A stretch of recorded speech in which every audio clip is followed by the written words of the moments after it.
Hay algo profundamente revelador en la forma en que el poder reacciona cuando pierde. No se repliega, no reflexiona, no negocia, se reconfigura. Eso es, en esencia, lo que estamos viendo con el llamado Plan B. No es una reforma electoral, es una estrategia política de largo aliento. Una que no busca corregir fallas del sistema, sino rediseñarlo para que nunca vuelva a estorbar. Porque cuando la democracia impone límites, como ocurrió al no alcanzar la mayoría calificada, el oficialismo no corrige el rumbo, rodea el obstáculo. Ajusta. Fragmenta. Reescribe por partes lo que no pudo imponer de golpe. Y en ese proceso deja ver algo más preocupante que la reforma misma, su verdadera intención. El objetivo tiene fecha, 2027. El primer movimiento es claro, colocar a la presidenta en la boleta a toda costa. La revocación de mandato, concebida como un instrumento ciudadano de control, se transforma en un mecanismo de ratificación electoral disfrazado. Eliminar la restricción que impide que coincida con elecciones intermedias no es un detalle técnico, es una jugada política de alto calibre. Convertir una elección legislativa en un plebiscito presidencial rompe la equidad desde el origen. No es participación ciudadana, es propaganda con apariencia democrática. Pero es en el segundo punto donde la simulación se vuelve descarada. Se abre la puerta a una campaña permanente, institucionalizada y financiada con recursos públicos.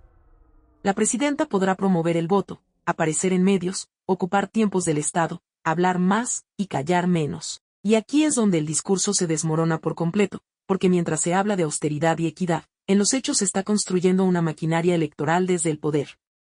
El ejemplo es brutalmente claro, Andrea Chávez y Andrés López Beltrán. Lo que hoy se presenta como coordinaciones no es otra cosa que campañas adelantadas con otro nombre. Un eufemismo legal para burlar la ley sin violarla abiertamente. Andrea Chávez ya lo hizo, posicionamiento, presencia mediática, narrativa territorial, todo antes de los tiempos oficiales. Y ahora se pretende institucionalizar esa trampa. Lo de López Beltrán es aún más delicado. No ocupa un cargo formal, pero opera como si lo tuviera. Define estructuras, perfila candidatos, articula poder. Es la normalización del nepotismo político bajo el disfraz de organización partidista.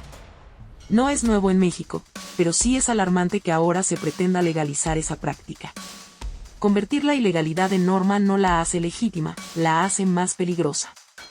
Este no es un accidente del sistema, es el diseño. El tercer punto refuerza la tendencia, centralizar bajo el argumento de la austeridad.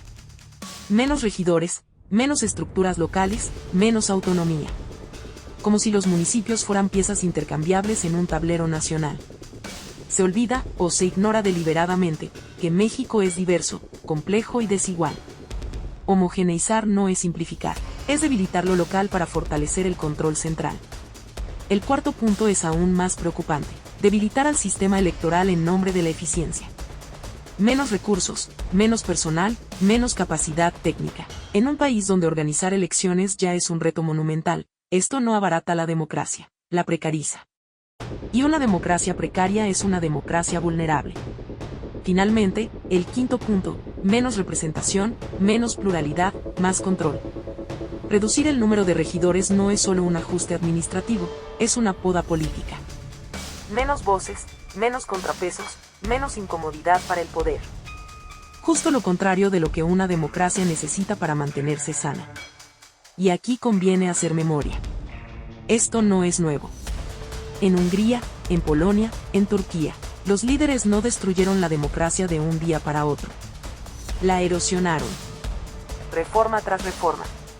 Ajuste tras ajuste. Siempre dentro de la legalidad. Siempre con justificaciones técnicas. Siempre acumulando poder. Eso tiene nombre: erosión democrática.